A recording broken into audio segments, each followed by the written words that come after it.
Hello everyone, कैसे हो आप सब लोग। जैसे कि आपको पता है, पंजाब हरियाणा हाई कोर्ट ने 22 मई 2025 को एक ऐतिहासिक जजमेंट दी थी। इसके अंदर इन्होंने 2019 के सभी रिक्रूटमेंट से जो सोशियो इकोनॉमी के 10 नंबर है उनको खत्म कर दिया था और सरकार को आदेश दिया था कि आप बिना सोशियो इकोनॉमी मार्क्स के आधार पे एक नया रिजल्ट पब्लिश करो। इस रिजल्ट को पब्लिश करने के लिए इन्होंने गवर्नमेंट को 3 महीने का टाइम दिया था और वो 3 महीने का टाइम भाई अगर हम 22 मई से देखें तो 22 अगस्त को वो खत्म होने लग रहा है। लेकिन 22 अगस्त खत्म हो चुकी है, आपको पता, उससे 10-12 दिन और ऊपर भी हो चुके हैं, लेकिन अभी तक उसके ऊपर कोई भी नया रिजल्ट सरकार ने पब्लिश नहीं किया है। इस वीडियो के अंदर हम यही सब देखेंगे कि भाई ये रिजल्ट पब्लिश क्यों नहीं किया गया, आगे क्या हो सकता है, आपका रिजल्ट कब पब्लिश हो सकता है, इस केस का प्रेजेंट स्टेटस क्या है, इस वाले जजमेंट के ऊपर प्रेजेंट में कौन कौन सी सीओसीपी की एप्लीकेशन लगी हुई है, कौन कौन सी रिव्यू की पेटिशन इसके अंदर लगी हुई है, किस किसने लगाई है और उन सब का प्रेजेंट में स्टेटस क्या है और उनके अंदर आगे क्या हो सकता है, सारी चीजें इस वीडियो के अंदर हम डिटेल में देखेंगे। वीडियो में हम आगे बढ़े उससे पहले मैं बता दूं, अगर आप हरियाणा के किसी भी एग्जाम की प्रिपरेशन कर रहे हैं तो आप हमारे YouTube channel Haryana exams by Harsh Daiya को सब्सक्राइब कर सकते हैं। यहाँ पर आपको हरियाणा के सभी एग्जाम के रिलेटेड हेल्पफुल कंटेंट मिल जाएगा। एग्जाम का एनालिसिस हो गया, क्विक अपडेट हो गई, एक्यूरेट इन्फॉर्मेशन हो गई, एक्सेल एनालिसिस, कोर्ट केस की सही इन्फॉर्मेशन, बिना किसी क्लिक बेट की आपको यहाँ पे बिल्कुल सही इन्फॉर्मेशन मिलेगी। उसके अलावा आप हमें टेलीग्राम के ऊपर हरियाणा एग्जाम अपडेट्स इस वाले टेलीग्राम ग्रुप के ऊपर भी ज्वाइन कर सकते हैं, जो मैं आपको एनालिसिस वगैरह करवाता हूँ या और जो वीडियो वगैरह देता हूँ उसमें जो जो पीडीएफ वगैरह यूज की होती है, एक्सेल शीट वगैरह जो होती है, वो सारी की सारी मैं आपके साथ इस वाले टेलीग्राम ग्रुप के ऊपर शेयर कर देता हूं। उसके अलावा अगर आप टेक्निकल एग्जाम की प्रिपरेशन कर रहे हो तो आप एई जेई सिविल क्लब हरियाणा इस वाले टेलीग्राम ग्रुप को भी ज्वाइन कर सकते हैं। तो चलिए अब हम अपनी वीडियो के ऊपर ही आ जाते हैं। तो भाई जैसे कि आप अपने स्क्रीन के ऊपर देख सकते हैं, भाई पंजाब हाई कोर्ट का ये जजमेंट 22 मई 2025 को ये ऐतिहासिक फैसला सुनाया गया था। इसी प्रकार का एक ऐतिहासिक फैसला 31/5/2024 को भी सुनाया गया था, जिसके अंदर जो 5 नंबर थे ना सीईटी 2022 के अंदर जो देने लग रहे थे उनको खत्म कर दिया गया था। उसी प्रकार से 22 मई 2025 का फैसला 2019 की जितनी भी रिक्रूटमेंट थी, भाई 2019 में एक अधिसूचना आई थी जिसमें 10 नंबर सोशियो इकोनॉमी के दिए जा रहे थे, उसको एक क्वेश कर देती है। इस केस के मेन पेटिशनर कौन थे, तो मेन जो केस भाई आप देख सकते हो पहले नंबर पे कौन था, नीरज, दीपक, संदीप कुमार, नवीन कुमार। अब ये नीरज ने किसके ऊपर केस किया हुआ था, जो डीएचबीवीएन के अंदर जूनियर सिस्टम इंजीनियर की रिक्रूटमेंट थी उसके ऊपर केस किया हुआ था। वो सारी चीजें इन्होंने इस जजमेंट के अंदर बताई भी रखी है। भाई नीरज ने क्या क्या कहा, दीपक का केस हो गया, ठीक है, संदीप कुमार, राजवीर, दीप्ति हुड्डा, ये मोनिका रमन वाला भी आप काफी देख सकते हो, ये भी लड़की काफी हाईलाइट हुई थी, ठीक है, इसका भी डीएचबीवीएन के अंदर जूनियर सिस्टम इंजीनियर का केस था शायद। दीपक दैया वाला ये भाई पुलिस वाला केस था, ठीक है, पुलिस में जो सब इंस्पेक्टर होते हैं कांस्टेबल वाला केस हो गया इसका। नम्रता वाला केस, नम्रता का उसका था इसमें कलरक वाला, ठीक है, इसने कलरक की रिक्रूटमेंट में पार्टिसिपेट किया था। ऐसे इसके अंदर अलग अलग पेटिशन लगी हुई थी, नए आने लगाई थी आशीष कुमार ने, अभिमन्यु मलिक ने, और उसके अंदर आप ये भाई मेन बात पढ़ सकते हो। जैसे जो नीरज वाला केस था उसमें देखिए नीरज ने किसके लिए अप्लाई किया था, डीएचबीवीएन के अंदर जूनियर सिस्टम इंजीनियर के अंदर इसने अप्लाई किया था। और इसके कितने नंबर थे, नीरज ने कहा कि भाई मेरे तो 90 में से 90 नंबर है। नीरज ने क्या कहा, मेरे 90 मार्क्स हैं, ये स्कोर 90 आउट ऑफ 90 मार्क्स। बाकी इस लड़के के पास रिजर्वेशन भी था, इसके पास किस चीज का रिजर्वेशन था, टीईएसएम का, डिपेंडेंट ऑफ एक्स सर्विसमैन। लेकिन जो ईएसएम के द्वारा ही सारी पोस्ट भरी गई तो डीईएसएम की कोई पोस्ट खाली नहीं मिली और जनरल के अंदर इस लड़के का सिलेक्शन नहीं हुआ। सिलेक्शन क्यों नहीं हुआ, क्योंकि जो 10 नंबर सोशियो इकोनॉमी के मिलने लग रहे थे ना, उसकी वजह से कट ऑफ कितनी चली गई, 93 मार्क्स। अब आप इस चीज को खुद इमेजिन करके देख सकते हो, आप भाई किसी एग्जाम को देने जाओ, वो कितने नंबर का, आप 90 मार्क्स का एग्जाम दो और उसकी कट ऑफ कितनी चली जाए, 93 मार्क्स उसकी कट ऑफ चली जाए, तो जनरल कैटेगरी का जो स्टूडेंट है, जो आम बच्चा है हरियाणा का, उसका तो सिलेक्शन हो ही नहीं सकता। तो इसी वजह से कोर्ट ने इस पूरी की पूरी जो भाई 10 नंबर इसमें सोशियो इकोनॉमी के देने लग रहे थे उसको क्या कर दिया, क्वैश कर दिया था। ये कहा कि भाई आर्टिकल 14, 15 और 16 का ये उल्लंघन करते हैं। उसके बाद क्या कहा कि भाई आप नया रिजल्ट पब्लिश करो और जो 10 नंबर हटके 10 नंबर को अगर हम हटा दें तो जो नई मेरिट बनती है उसके आधार पे आप बच्चों का क्या करो, उसके आधार पे आप बच्चों का सिलेक्शन करो।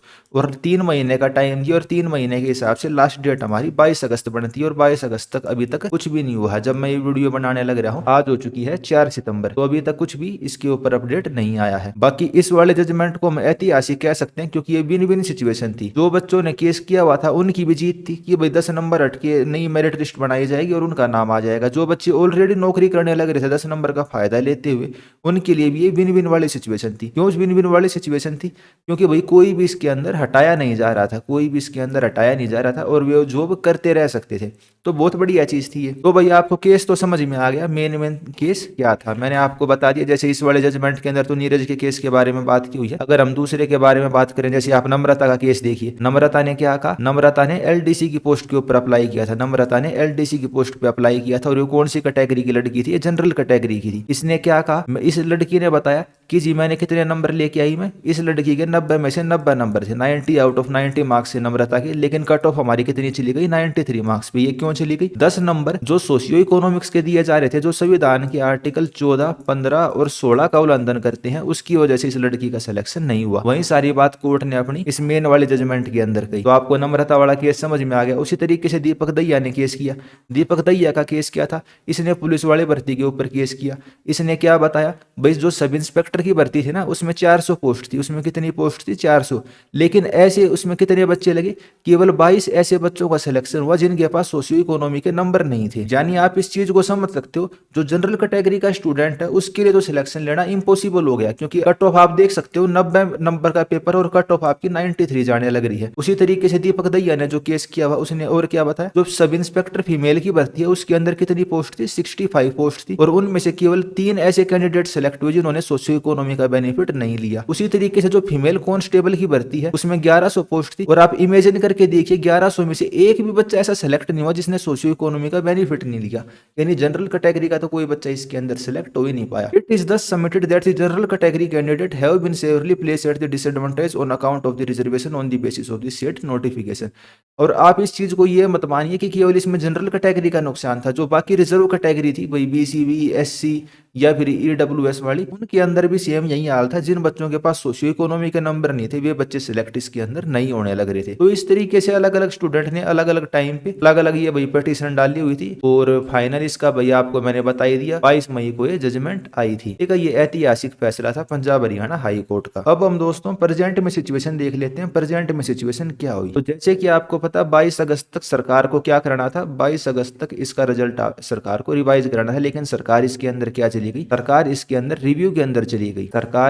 सरकार ने क्या किया, रिव्यू में गई। आप ये देख सकते हो, review petition in civil writ petition. ठीक है, तो रिव्यू एप्लीकेशन सरकार ने डाल दी इन सभी केस में। जैसे आप ये दीपक दहिया वाला केस दे सकते हो, दीपक दहिया वाला किससे रिलेटेड है, जो पुलिस की रिक्रूटमेंट है उससे रिलेटेड है दीपक दहिया वाला केस। और ये आप देख सकते हो इसकी सुनवाई कब हुई, 2 सितंबर 2025 को इसकी सुनवाई हुई थी। और सर इसके अंदर क्या हुआ, जो फर्स्ट हियरिंग थी उसके अंदर क्या दिया गया, केवल नोटिस ऑफ मोशन दिया गया है। और अगली डेट यानी कि जब इसकी सुनवाई की जाएगी ढंग से, वो क्या मिली है, 24 सितंबर इसकी अगली डेट दी गई है। ये कौन से वाले केस की मैं बताने लग रहा हूँ, जैसे दीपक दहिया वाला केस है, तो सारे केस एक ही है। जैसे दीपक दहिया एंड अदर है, जब हम इसका स्टेटस चेक करेंगे ना यहाँ पे review application in civil writ petition, तो आप देखिए ओरिजिनल स्टेटस पे जब आप क्लिक करते हो तो 22 मई वाली ही जजमेंट खुल जाती है। Disposed on 22 May by honourable Mr Justice Sanjeev Prakash Sharma and honourable Mrs Justice Meenakshi Mehta. तो जजमेंट ये वही है 22 मई वाली। तो जिस दीपक दहिया ने जो केस किया था, एक आपको समझ में आ गया क्या हुआ, सरकार इसके अंदर क्या चली गई, रिव्यू के अंदर चली गई। और रिव्यू सरकार ने कब फाइल किया, 21 अगस्त 2025 को। आपको पता भाई टाइम इनको कितना मिला हुआ था, टाइम मिला हुआ था 22 अगस्त तक का टाइम था, 22 अगस्त 2025 तक का। और सरकार ने रिव्यू एप्लीकेशन कब फाइल कर दी, 21 अगस्त को सरकार ने रिव्यू एप्लीकेशन फाइल कर दी। ये मैंने आपको किस केस का दिखाया, दीपक दहिया एंड अदर वाले केस का। ये आप अपने स्क्रीन के ऊपर केस नंबर और बाकी चीज भी देख सकते हो। 21 अगस्त 2025 को सरकार इसके अंदर रिव्यू के अंदर चली गई। ठीक है, आपको सारी चीज इसके अंदर समझ में आ गई। अब देख लेते हैं जो Neeraj versus state of Haryana वाला केस था, चीज ये वही है। ठीक है, सारे केस वही है, मैंने आपको अलग अलग नाम बताए थे, वही नीरज, दीपक, नम्रता, राजवीर, आशीष, पूजा, नेहा, अभिमन्यु, ये सारे एक ही हैं। ठीक है, ये केस पूरा का पूरा एक ही है। तो जो नीरज वाला केस था उसकी सुनवाई भी कब हुई थी, 2/9/2025 को इस वाले केस की भी सुनवाई हुई थी। डबल बेंच के अंदर ये सुनवाई हुई थी। आप ये ऑनरेबल जस्टिस का नाम देख सकते हो क्या क्या था। फर्स्ट हियरिंग के अंदर इसके अंदर भी जनरल सी बातें हुई, और 24 सितंबर को इसको क्या कर दिया, नेक्स्ट हियरिंग के लिए पुट कर दिया। अब ये नीरज वाले केस के अंदर देखो आप कितनी सारी रिव्यू पिटीशन लगी हुई हैं। अब देखो आप खेल देखना, बहुत सारे जो एडवोकेट होते हैं ना, यूट्यूब के ऊपर आपको कुछ और बताएंगे, यूट्यूब के ऊपर वीडियो बना के कुछ और बताएंगे, और एक्चुअल स्टेटस कुछ और होता है। तो ऐसे से भी आपको सावधान रहने की जरूरत है। मैं अभी इसमें किसी का नाम तो नहीं लूंगा, लेकिन आप समझ गए होंगे वो कौन है। तो Neeraj versus state of Haryana, जैसे आपको पता है नीरज ने किसके ऊपर केस लगाया था, भाई डीएचबी वाला जूनियर सिस्टम इंजीनियर वाला। बाकी तो पूरा का पूरा एक ही है, किस भर्ती के ऊपर लगाया था किस पे नहीं लगाया था उस चीज का ज्यादा इसके अंदर फर्क नहीं पड़ता। तो 24 सितंबर 2025 को इसको क्या कर दिया, पोस्टपोन कर दिया। ये आप देख सकते हो, ये सभी एडवोकेट या हरियाणा के एडीजी वगैरह, डीएजी वगैरह उस वाले केस की जब सुनवाई हो रही थी वहां पे प्रेजेंट थे। अब नीरज वाले केस के अंदर देखो आप, Neeraj versus state of Haryana, ठीक है, 22 मई को इसको क्या कर दिया था, डिस्पोज ऑफ कर दिया था। अब इसके अंदर रिव्यू एप्लीकेशन कितनी लगी हुई है, RACW 364 लगी है, 366 लगी है, 379 लगी है, 383 लगी है। अब ये सारी की सारी सरकार तो एक ही लगाएगी, ये चीज तो आप भी समझते हो, मैं भी समझता हूँ। ये केस मतलब जो रिव्यू पिटीशन सरकार एक ही लगाई है। इसमें डिटेल देखते हैं किस किसने लगाई है। अब ये वाली देखिए आप, 364 वाली किसने लगाई है, एडवोकेट नेम आप ये देख सकते हो, और 22 अगस्त को ये रिव्यू पिटीशन लगाई गई है। उसके बाद आप अगली ये वाले देखिए, ये इन वाले एडवोकेट ने लगाई है, और Neeraj versus state of Haryana RACW 366 22 अगस्त को ये वाले रिव्यू पिटीशन भी लगाई गई है। ये वाले देखिए, ये AG हरियाणा ने लगाई है 30 अगस्त 2025 को। तो अलग अलग रिव्यू पिटीशन इस वाले केस के अंदर लगाई गई हैं। जैसे आप ये जजमेंट देखोगे ना, तो पहले नंबर पे इसमें किसका नाम है, इसमें पहले नंबर पे नीरज का नाम, ठीक है। तो जो रिव्यू पिटीशन लगेगी इसी के ऊपर लगा दी, रिव्यू पिटीशन इसी के ऊपर लगा दी गई है, Neeraj versus state of Haryana. Deepak वाले में अलग से लगाई गई है। कुल मिला के बात तो यही है कि इस वाली पूरी जजमेंट को चैलेंज किया गया है। रिव्यू के अंदर इसको कहा गया है कि भाई आप अपने डिसीजन को एक बार रिव्यू कर लीजिए। ऑनरेबल जो जस्टिस है उनको ये बात कही गई है। अब ये डबल बेंच के अंदर दोबारा गई है, ये आप देख सकते हो कौन सी वाली बेंच है। तो भाई नीरज वाले केस का भी आपको समझ में आ गया, चीज तो सारी वही है, ठीक है, घूम फिर के बात वहीं पे आ जाती है। फिर अब इस वाले को देखिए, Deepak versus Anurag Rastogi and other. अब ये तीसरे वाला केस आ जाता है, Deepak versus Anurag Rastogi IS and other. तो ये मैंने अभी तक आपको कौन क्या बताई है, ये मैंने अभी तक आपको बताई है रिव्यू एप्लीकेशन।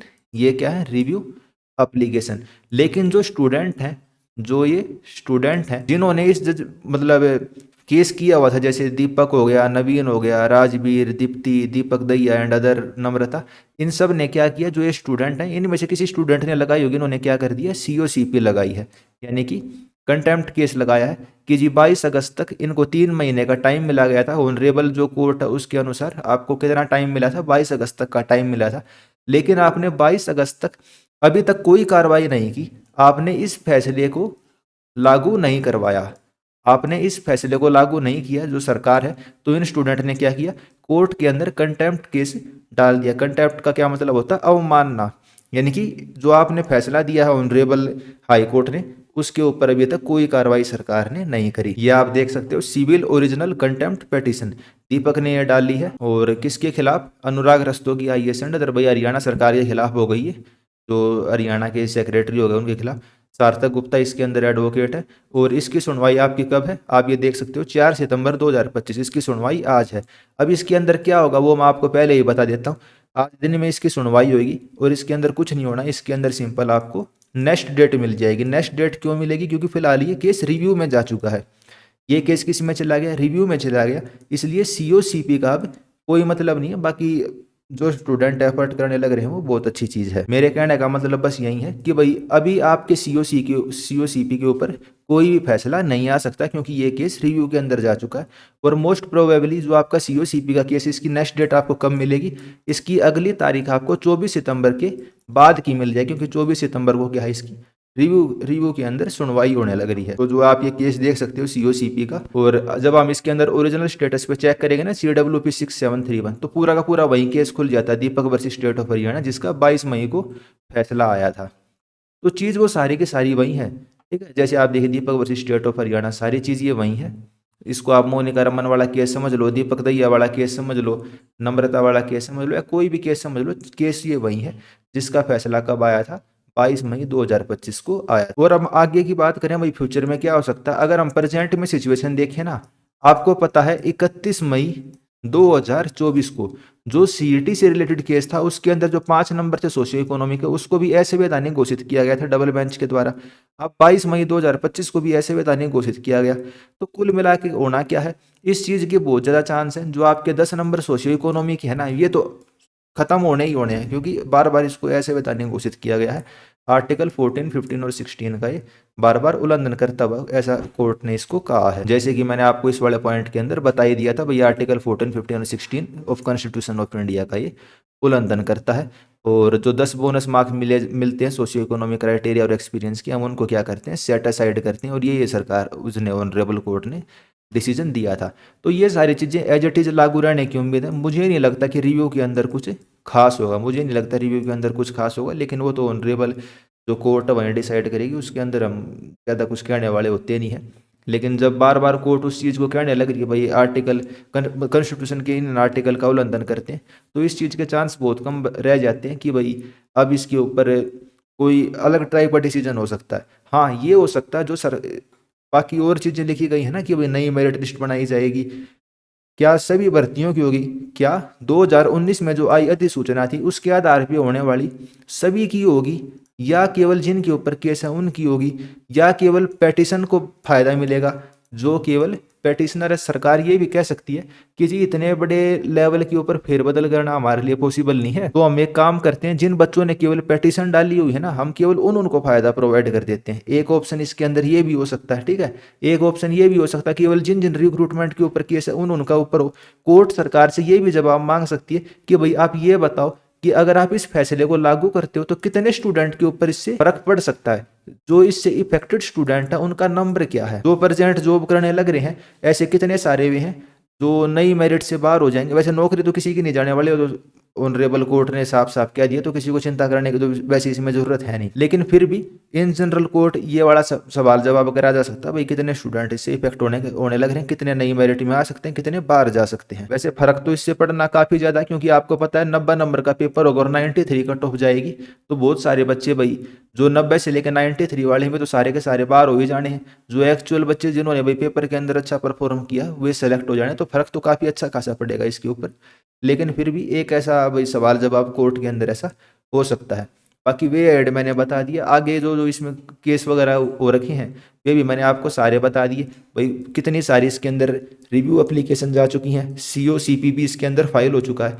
बाकी जब तक रिव्यू के ऊपर फैसला नहीं आ जाता तब तक CO CP के ऊपर भी कोई फैसला नहीं आएगा। किन किन ने केस किया हुआ था, क्या क्या इसके ऊपर भाई इफेक्ट पड़ेगा, कौन कौन सी रिक्रूटमेंट थी, मतलब सारी चीज़ें मैंने आपको इसके अंदर बताने की कोशिश करी है। जो एक्चुअल चीज़ें हैं भाई ऑफिशियल डॉक्यूमेंट है, ऑनरेबल हाई कोर्ट के हैं या और इन जनरल डॉक्यूमेंट है, वहीं से पढ़ के मैंने आपको समझाने की कोशिश करी है। मैंने कोशिश करी है कि मैं अपने मन से ना तो कुछ इसमें एक्स्ट्रा जोड़ूं ना इसमें कुछ एक्स्ट्रा कम करूं। सारी चीज़ें आपको ऑफिशियल सोर्स के माध्यम से, जो भाई वेबसाइट है या भाई ऑफिशियल डॉक्यूमेंट है उनके माध्यम से समझाने की कोशिश की है। अगर आपको वीडियो पसंद आई है तो आप वीडियो को लाइक कर सकते हो, अपने दोस्तों के साथ इसको शेयर कर सकते हो, चैनल को सब्सक्राइब कर सकते हो। चैनल पर भी बहुत कम सब्सक्राइबर है, आप चैनल पर सब्सक्राइबर को इंक्रीज करवाइए, अपने दोस्तों से भी इसको शेयर करवाइए, फैमिली मेम्बर से इसको सब्सक्राइब करवाइए, ठीक है। तो चैनल पे आप 10,000 सब्सक्राइबर करवाइए, उससे हमें भी एक मोटिवेशन मिलता है आपके लिए अच्छी अच्छी वीडियो बनाने का, रिसर्च करने का, एनालिसिस और अच्छा करने का।